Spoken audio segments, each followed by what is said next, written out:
दोस्तों, मैं उन्नीस शुक्ला ST टाइम में आप सभी का स्वागत करता हूं और आज क्रिया का पार्ट 3 लेके आया हूं। इससे पहले मैं 2 क्लास चल चुकी हैं क्रिया की। इसमें हम लोग क्रिया के बारे में जाने हैं। कर्म के आधार पर क्रिया में कितने भेद होते हैं।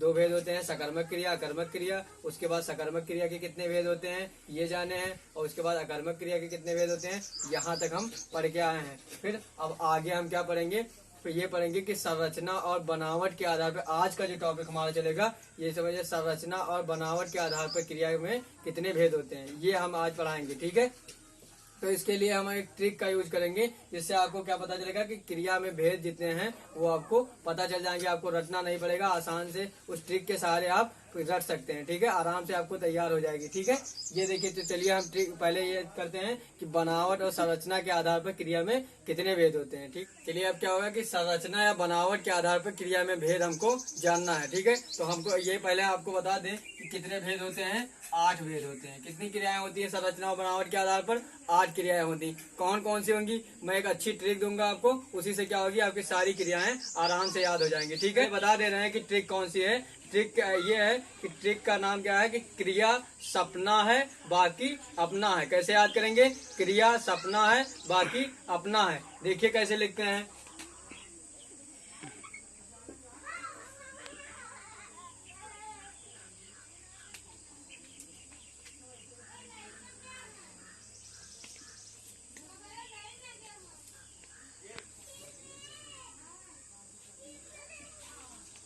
अब क्या ट्रिक क्या लिखे हम? क्रिया सपना है बाकी अपना है। अब इसको देखेंगे कैसे निकालते हैं इसका नाम। क्रिया सपना, सा से 4 क्रियाएं निकलेंगी। कौन कौन सी निकलेंगी? सा से हमारी कौन कौन सी निकलेगी? सामान्य क्रिया, सजातीय क्रिया, सहायक क्रिया और संयुक्त क्रिया। ठीक है, सा से तो हम लिख लेते हैं। पहली क्या आएगी?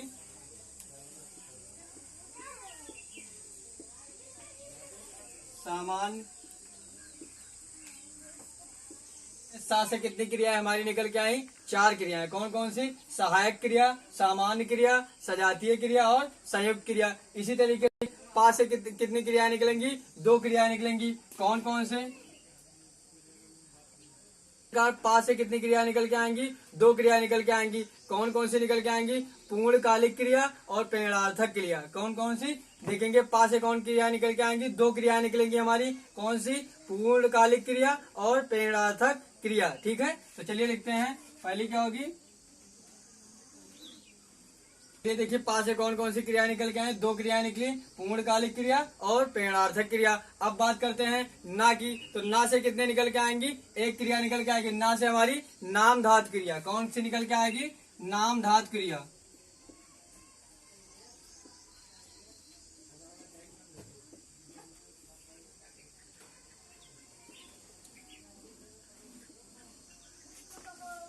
ना से क्या निकल के आई? नामधात क्रिया। ना से कितनी क्रिया निकली? 1 क्रिया निकली। कौन सी? नामधात क्रिया। अब देखेंगे लास्ट हमारा कौन सी निकलेगी? अपना से। अपना से कौन सी क्रिया निकलेगी? अनुकरणात्मक क्रिया। कौन सी क्रिया निकलेगी? अपना से क्रिया। फिर से रिपीट करते हैं। देखिए, ना से कितनी, अपना से कौन सी क्रिया निकलेगी? अनुकरणात्मक क्रिया। इस तरीके से 8 क्रियाएं पूरी हो गई। ठीक है, अब देखते हैं, एक बार फिर से रिपीट करेंगे। क्या ट्रिक है हमारी क्रिया के लिए? संरचना और बनावट के आधार पर क्रिया में कितने भेद हैं? 8 भेद हैं। ठीक है, ट्रिक क्या होगी हमारी? क्रिया सपना है बाकी अपना है। अब इससे याद करेंगे, सा से हमारी 4 क्रिया निकलेंगी। कौन सी?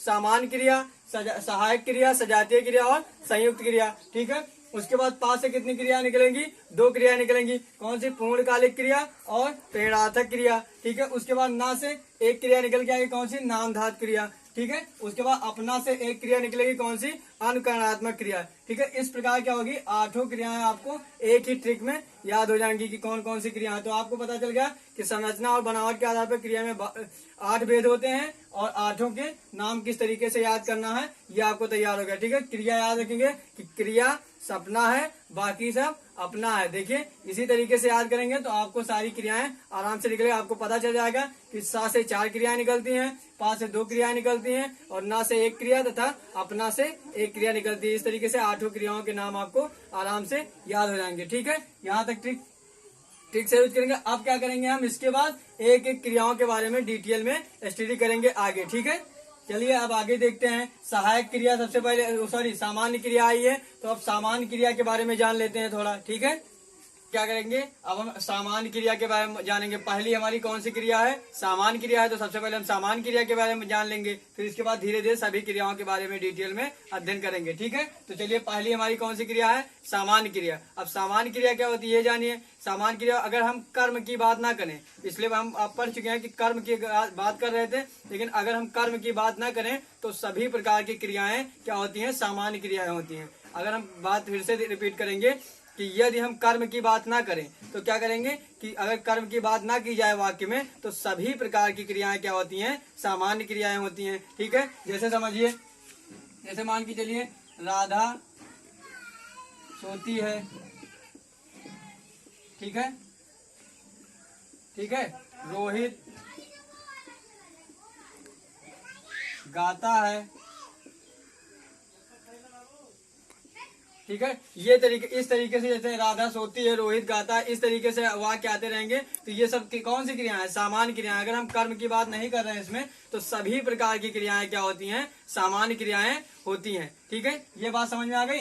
तो सामान्य क्रिया का मतलब समझ में आए, कर्म की बात ना की जाए। दिया है क्या लिखे हैं कि यदि कर्म की बात ना करें तो सभी प्रकार की क्रियाएं क्या होती हैं, सामान्य क्रियाएं होती हैं। ठीक है, आपको समझ में आ रहा होगा कि यदि कर्म की बात ना की जाए तो सभी प्रकार की क्रियाएं सामान्य क्रियाएं होती हैं। जैसे राधा सोती है, रोहित गाता है, मोहन जाता है, इस तरीके से ये सब क्रियाएं जो आएंगी उसमें क्या होंगी, सभी प्रकार की सामान्य क्रियाएं होंगी। ठीक है, तो आपको सामान्य क्रिया समझ में आ गई। इसके बाद क्या आती है, सहायक क्रिया। दूसरी हमारी कौन सी आएगी, सहायक क्रिया। ठीक है,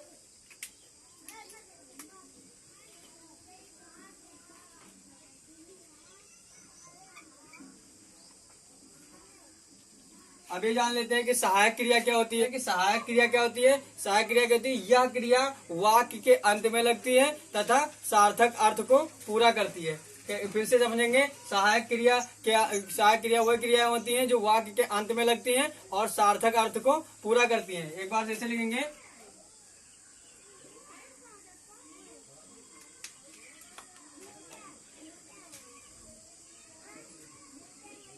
अब एक बात समझ में ये कि ये क्रिया क्या होती है, यह क्रिया वाक्य के अंत में लगती है और क्या होता है, और सार्थक अर्थ को पूरा करती है। समझ में आया कि सहायक क्रिया क्या होती है कि वाक्य के अंत में लगती है तथा सार्थक अर्थ को पूरा करती है। जैसे अब एग्जाम्पल दे रहे हैं, एग्जाम्पल की बात करेंगे तो एग्जाम्पल में क्या होगा कि मान लीजिए कि राधा, ठीक है, अगर आप देख लेते हैं सहायक क्रिया की क्या होती है कि राधा पत्र लिखती है और दो एग्जाम्पल दिए गए हैं, मोहित पढ़ता है। अब समझिए इसमें सहायक क्रिया कैसे पहचानेंगे कि देखिए हमने क्या कहा कि यह क्रिया वाक्य के अंत में लगती है और सार्थक अर्थ को पूरा करती है। यानी कि क्रिया के अंत में लगी तो कौन सी क्रिया होगी, ये दोनों में देखिए हाय लगा है, तो ये सब क्रियाएं क्या होती हैं, सहायक क्रिया होती है। देखिए वाक्य के अंत में लगी हैं और हाय लिखा गया है, तो इसका मतलब ये अब इसके अर्थ को पूरा करती हैं। देखिए राधा पत्र लिखती, अब जब सहायक क्रिया लगी तो लिखती है, यानी कि अब इसके सार्थक अर्थ को पूरा किया गया। मोहित पढ़ता, इसके बाद क्या लगा, सहायक क्रिया लग गई, अंत में लग गई और इसके सार्थक अर्थ को पूरा कर दिया। ठीक है, तो इस प्रकार की क्या होती हैं, सहायक क्रियाएं होती हैं। ठीक है, समझ में आ गया। दोनों देख लीजिए, सामान्य क्रियाएं, यदि कर्म की बात ना करें तो सभी प्रकार की क्रियाएं सामान्य क्रियाएं होती हैं। उसके बाद सहायक क्रिया या क्रिया के अंत में लगती है और सार्थक अर्थ को पूरा करती है। दोनों बात समझ में आ गई। इसके बाद अगली क्रिया हमारी कौन सी है, उसके बारे में बताते हैं।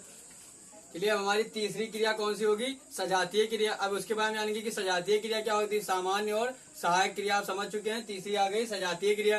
सजातीय क्रिया क्या होती है, सजातीय क्रिया होती है कि ऐसे वाक्य जिन वाक्यों में क्या होता है, कर्म और क्रिया दोनों एक ही धातु से बने हो। धातु आपको बता चुके हैं कि धातु की सहायता से ही क्रिया का निर्माण हुआ है। संस्कृत के जो धातु आपको पिछली क्लास में हम बता चुके हैं कि संस्कृत के कुछ धातु होते हैं जिससे क्या किया जाता है, क्रिया का निर्माण होता है। तो क्या होता है, ऐसे क्या कहने मतलब ऐसे वाक्य जिसमें क्या होता है, क्रिया और क्या होता है, कर्म, क्रिया और कर्म एक ही धातु से बने होते हैं, वो क्या होती हैं, हमारी सजातीय क्रिया होती हैं। समझ में आ गया। चलिए लिख लेते हैं, करते हैं। आप क्या होगा कि सजातीय क्रिया ऐसे वाक्य जिसमें क्या होती हैं कि कर्म और क्रिया एक ही धातु से बने हो, सजातीय क्रिया होती है। ये बात समझ में आ गई। अब इसका एक एग्जाम्पल दे रहे हैं, क्या होता है, एग्जाम्पल क्या होगा कि भारत ने लड़ाई लड़ी। क्या होगी कि भारत ने लड़ाई लड़ी। अब इसमें हम आपको समझाते हैं एग्जाम्पल में।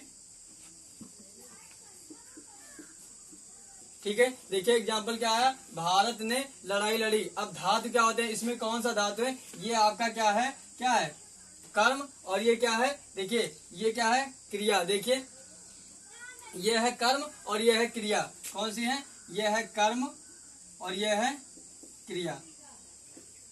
देखिए अब हमारा परिभाषा चेक करिए कि ऐसे वाक्य जिसमें कर्म और क्रिया एक ही धातु से बने हो सजातीय क्रिया होती है। देखिए अब ये कौन सी धातु है, इसमें दोनों में कौन सी धातु है, लड़ धातु जो है उसी में क्या है, लड़ धातु जो है उसी से दोनों कर्म और क्रिया बनी है। इसमें क्या जुड़ी गई, इसमें ई प्रत्यय जुड़ा है तो लड़ी बन गया, और इसमें क्या हुआ है, फिर आई प्रत्यय जुड़ गया, क्या आई प्रत्यय जुड़ गया तो क्या हो गया, ये लड़ाई बन गया। ठीक है, तो बात समझ में आ गई कि सजातीय क्रिया हुए होती हैं ऐसे वाक्य जिसमें कर्म और क्रिया एक ही धातु से बने होते हैं, वो क्या होती है, सजातीय क्रिया होती है। देखिए भारत ने लड़ाई लड़ी, इसमें दोनों क्रियाएं एक ही धातु से, मतलब कर्म और क्रिया दोनों एक ही धातु से बने हैं, तो इससे क्या पता चलता है कि इसमें कौन सी क्रिया होगी, क्या होगी, सजातीय क्रिया होगी। ठीक है, एक बात समझ में आ गई।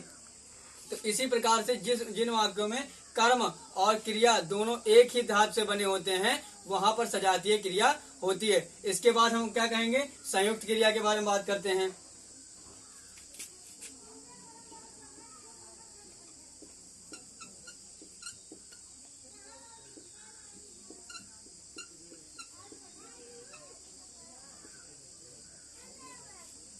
चलिए अब देखते हैं संयुक्त क्रिया के बारे में कि हमारी संयुक्त क्रिया कौन सी होती है। ये समझ लीजिए कि संयुक्त क्रिया क्या होती है, ऐसे वाक्य जिसमें क्या हो, दो क्रियाएं हैं, कौन सी, दो क्रियाएं, ऐसे वाक्य जिसमें दो क्रियाएं हैं और वो दोनों क्रियाएं एक दूसरे के पूरक हों। समझ में आए, ऐसे वाक्य जिसमें दो क्रियाएं हैं और दोनों एक दूसरे के क्या हों, पूरक हों। समझ में आ गई, वो वहां पर कौन सी क्रिया होती है, संयुक्त क्रिया होती है। चलिए लिख लेते हैं।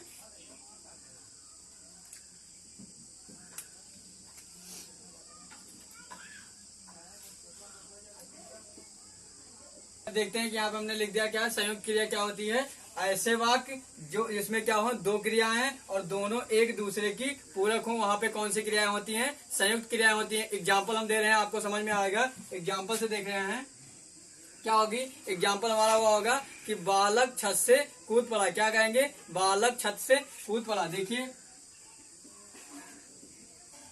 एग्जाम्पल क्या लिए हम कि बालक छत से कूद पड़ा। देखिए दो क्रियाएं हैं, कौन सी, कूदना और पढ़ना, ये दोनों क्रियाएं हैं। दोनों क्रियाएं देख लीजिए कि दो क्रिया हैं, कौन सी, दो क्रिया है और दोनों एक दूसरे की पूरक हैं। देखिए कूद पड़ा, ये एक दूसरे से मिलकर अगर नहीं, एक दोनों क्रियाएं नहीं होंगी तो इसका अर्थ आपको समझ में नहीं आएगा, कोई अर्थ नहीं निकलेगा। ठीक है, तो इस तरीके से क्या साबित हुआ कि दो क्रियाएं आई हैं। देखिए दो क्रियाएं हैं, कूदना और पढ़ना, दोनों क्रियाएं आ गई। दोनों क्रियाएं क्या है, एक दूसरे की पूरक हैं। तो इससे क्या पता चलता है कि यहाँ पे क्या है, इस वाक्य में संयुक्त क्रिया है कि बालक छत से कूद पड़ा। क्या मतलब है, बालक छत से कूद पड़ा, इसका मतलब क्या हुआ कि दो क्रियाएं हैं और दोनों क्या होगी, एक दूसरे के पूरक हैं। इसकी परिभाषा देखिए, ऐसे वाक्य जिसमें दो क्रियाएं हैं और दोनों एक दूसरे के पूरक हो, वहां पर कौन सी क्रिया होती है, संयुक्त क्रिया होती है। समझ में आ गया एग्जाम्पल से। इस तरीके से और बात करते हैं कि अगर बात करेंगे कि रोहित घर से भाग गया, क्या कहेंगे, दूसरा वाक्य रोहित। अब देखिए दूसरा एग्जाम्पल क्या है, रोहित घर से भाग गया। इसमें भी दो क्रियाएं हैं, कौन सी, एक भागना एक जाना। ठीक है, दोनों क्रियाएं आएंगी और दोनों क्या है, एक दूसरे से पूरक हैं। देखिए दो क्रियाएं आई हैं और दोनों एक दूसरे की पूरक हैं, तो ये क्या होगा कि यहाँ पर संयुक्त क्रियाएं होंगी। ठीक है, समझ में आ गया कि संयुक्त क्रिया क्या होगी, दो क्रियाएं हैं और दोनों एक दूसरे की पूरक हो, वहां पे संयुक्त क्रिया होती है। देखिए ऊपर एक बार रिपीट कर लेते हैं। देखिए सजातीय क्रिया क्या होती है, ऐसे वाक्य जिसमें कार्य और क्रिया केवल एक ही धातु से बने हो, तो वहां पे क्या होती है, सजातीय क्रिया होती है। दूसरी संयुक्त क्रिया क्या होती है, ऐसे वाक्य क्या जिसमें दो क्रियाएं हैं और दोनों एक दूसरे की पूरक हो, वहां पे संयुक्त क्रिया होती है। ठीक है, तो आगे देखते हैं। यहाँ तक टॉपिक हो गया, क्या संयुक्त क्रिया तक टॉपिक पढ़ाया गया, मतलब 4 क्रियाएं आपको बताई गई। यहाँ तक अगर आपको कहीं भी डाउट होगा तो आप कमेंट करिएगा। चलिए एक बार फिर से रिपीट करते हैं पूरा स्टार्टिंग से और फिर लास्ट तक जाएंगे। तो हमने क्या पढ़ाया आज कि संरचना और बनावट के आधार पर क्रिया में कितने भेद होते हैं। तो आपको पता है कुल 8 भेद होते हैं। हमने ट्रिक बताई, कौन सी ट्रिक बताई कि क्रिया सपना है, बाकी सब अपना है। इस तरीके से ट्रिक से आपको क्या याद हो जाएगी कि आप देख चुके हैं ट्रिक को कि कैसे क्या याद करना है। फिर पहली क्रिया उसमें क्या थी, पहली क्रिया हमने क्या पढ़ाई, सामान्य क्रियाएं। सामान्य क्रियाएं वो होती हैं, क्या होती हैं कि अगर कर्म की बात ना की जाए तो बाकी सभी क्रियाएं क्या होती हैं, सामान्य क्रियाएं होती हैं। उसके बाद क्या पढ़ाया गया, सहायक क्रिया। सहायक क्रिया ऐसे वाक्य जिसमें क्या होती हैं, ऐसे वाक्य जिसमें क्या होती हैं, जो क्रियाएं वाक्य के अंत में प्रयोग हो। कहने का मतलब सहायक क्रिया वो होती हैं जो वाक्य के अंत में प्रयोग की जाती हैं और प्रयोग करने के बाद क्या होती है, वो सार्थक अर्थ प्रकट या पूरा करती हैं। कहने का मतलब सार्थक अर्थ को पूरा करती हैं, वो क्या होती हैं, सहायक क्रियाएं होती हैं। उसके बाद हमारी तीसरी क्या है, सजातीय क्रियाएं। सजातीय क्रिया क्या होती हैं, देखिए ऐसे वाक्य जिसमें कर्म और क्रिया क्या हो, एक ही धातु से बने हो। कर्म और क्रिया एक ही धातु से बने हो तो वो वहां पर कौन सी क्रियाएं होती हैं, क्या होती हैं, सजातीय क्रियाएं होती हैं। देखिए जैसे एक ही धातु, कर्म और क्रिया एक ही धातु से बने हैं, कौन से, लड़ से बने हैं, जिसमें क्या लगा, ई प्रत्यय लगा तो लड़ी बन गई। लड़ ही इसमें धातु है, लड़ना, इससे आई प्रत्यय लग गया तो इसमें क्या हो गया, देखिए इसमें लड़ाई हो गया। इस तरीके से अगर हम बात करते हैं, सजातीय क्रिया समझ में आ गई कि सजातीय क्रिया ऐसे वाक्य जिसमें क्या हो, कर्म और क्रिया दोनों एक ही धातु से बने हो तो वहां पे क्या होगी, सजातीय क्रिया होगी। अगली क्रिया हमारी क्या आएगी, संयुक्त क्रिया होगी। संयुक्त क्रिया आप देख चुके हैं कि दो क्रियाएं आए और दोनों एक दूसरे के क्या हो, पूरक हो, तो वहां पे कौन सी क्रिया होती है, संयुक्त क्रिया होती है। इस तरीके से 4 क्रियाएं आपको पता चल गई। इसके आगे बची हुई 4 क्रियाएं अगले क्लास में हम बताएंगे, ठीक है। और यहाँ तक आपको कोई भी डाउट हो किसी भी क्रिया में, कोई भी टॉपिक, अगर आपको कहीं भी किसी भी टॉपिक में कुछ भी लग रहा हो कि ये चीज समझ में नहीं आया है, कोई चीज दिक्कत हो रही है, समझने में नहीं आ रही है, तो आप क्या करेंगे, कमेंट करेंगे, जिससे हम समझ पाएंगे कि आपको क्या समझ में नहीं आ रहा है और बेहतर कोशिश करेंगे आपको समझाने की। कुछ और ट्रिक लेके आएंगे, कुछ और तरीका लाएंगे, इससे आपको चीजें आसानी से समझ में आ सकें। एक बार फिर से रिक्वेस्ट करता हूँ, जब भी आप कभी भी वीडियो देखिए तो पेन और लेकर ही बैठिए, क्योंकि अगर आप पढ़ाई के मोड में वीडियो देखेंगे तभी आपको चीजें समझ में आएंगी। यदि आप पढ़ना चाहेंगे तभी मैं आपको पढ़ा सकता हूँ, वरना संभव नहीं है, ठीक है। तो क्या करिए, वीडियो पसंद आए तो लाइक और ज्यादा से ज्यादा शेयर करिए। अगर चैनल को सब्सक्राइब नहीं किए हैं तो सब्सक्राइब करना बिल्कुल भी ना भूलिए, इससे ज्यादा क्या करें, आपको लेटेस्ट वीडियो मिलती रहे। Thank you class.